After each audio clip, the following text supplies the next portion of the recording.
అందుకే ఎక్కువ వీక్ అయిపోతున్నాను. ఇప్పుడు మాట్లాడడానికి టైం లేదు. రేపు మార్నింగ్ ఈ ప్లేస్ కి రాని ఒక పాంప్లెట్ ఇచ్చి మెర్లిన్ ఏది క్లియర్ గా చెప్పకుండా అవుల్లా మరీ వెళ్ళిపోతాడు. ఒకటి తర్వాత ఒకటిని కంటిన్యూస్ గా ఇన్ని వేడైన విషయాలు ఒకేసారి జరగడంతో పాపం అలెక్స్ ఏమర్థం కాక ఫుల్ షాక్ లో ఉండిపోతాడు.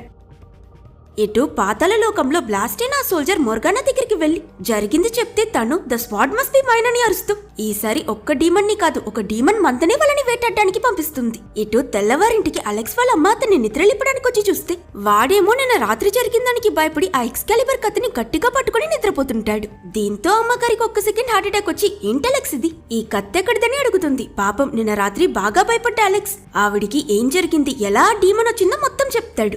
ఇది నమ్మలేని అతని అమ్మ ఏం కథ చెప్తున్నా, అయినా పిల్లలు స్పాట్స్ తో ఆడుకోకూడదు, ఇది ఇలా నాకు ఇవ్వని అంటే నేను చెప్పిందంతా నిజం, నాన్న నాకు ఇచ్చిన ఆ బుక్ లో నేనే ఫ్యూచర్ కింగ్ అని రాశాడు, ఆయన చెప్పా పెట్టకుండా మాయమైపోయాడంటే మేబీ ఆ డీమన్స్ అతన్ని తీసుకువెళ్లిపోయాయేమో, నన్ను ఆపకుండా నీ గొడవ పడి వాళ్ళ అమ్మ ఏం చెప్తుందో